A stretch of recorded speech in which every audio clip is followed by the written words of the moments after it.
Olá, meus amigos. Hoje eu vou comentar aqui sobre tem se falado, principalmente na propaganda eleitoral do PT, sobre a inocência de Lula. O Lula teria sido inocentado pela justiça brasileira e até pela ONU. Uma falácia, uma brincadeira, uma fake news.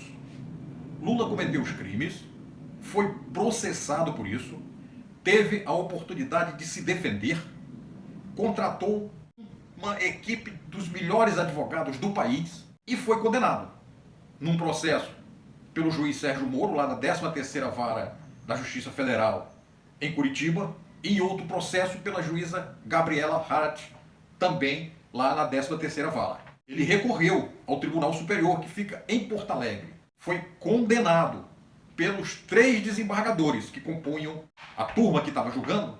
Eles mantiveram a condenação e ainda aumentaram a pena. Ele recorreu ao STJ. 5 ministros julgaram e mantiveram a condenação.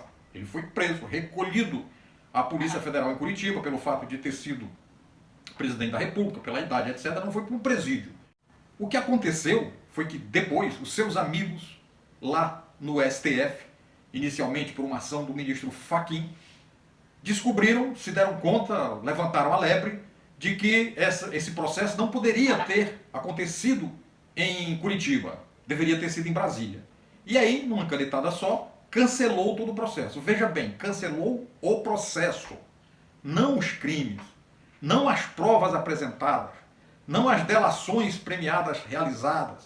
Apenas o processo deveria recomeçar agora em uma outra jurisdição, em uma outra vara da Justiça Federal, lá em Brasília.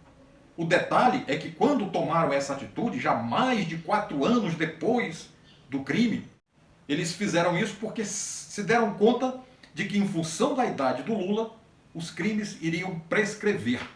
E isso aconteceu. Antes do processo reiniciar em Brasília, os crimes prescreveram.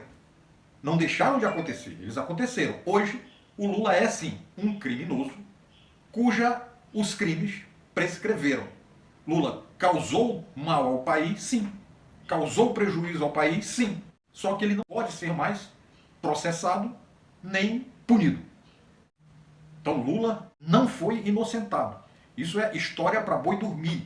Lula cometeu os crimes? Sim. As provas foram apresentadas? Sim. As delações foram feitas? Sim. As testemunhas falaram tudo que tinham que falar, mas o processo foi cancelado e, em seguida, os crimes prescreveram. Essa é a verdade.